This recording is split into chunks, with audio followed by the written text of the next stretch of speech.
RCF.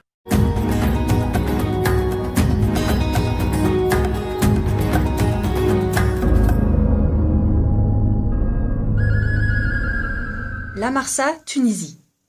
J'étais venu apporter un jean à raccourcir au tailleur. Il sera prêt mardi, Inch'Allah.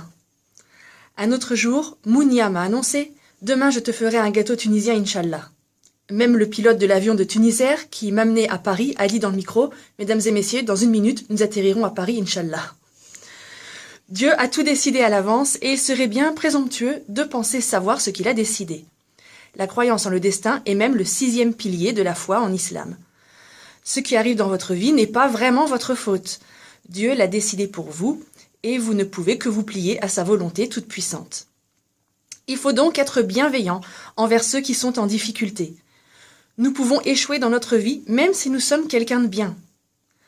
En Occident, s'en remettre au destin ou invoquer la volonté d'un Dieu passe peut-être pour les drames imprévus, mais pour excuser nos échecs, ça apparaît souvent comme une très bonne excuse pour se déresponsabiliser.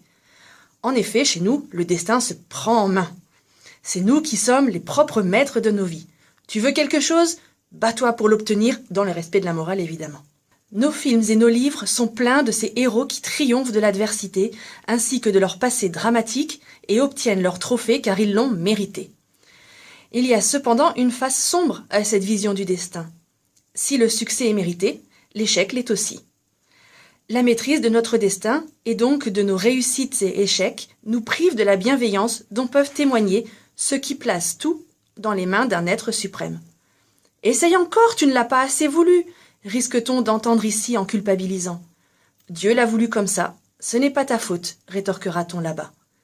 Pour réconcilier les deux, il ne reste peut-être que la rédemption chrétienne. Les derniers seront les premiers un jour, soit parce que le Dieu auquel ils croient les sauvera, soit, plus laïquement, parce que les échecs d'aujourd'hui sont parfois les succès de demain.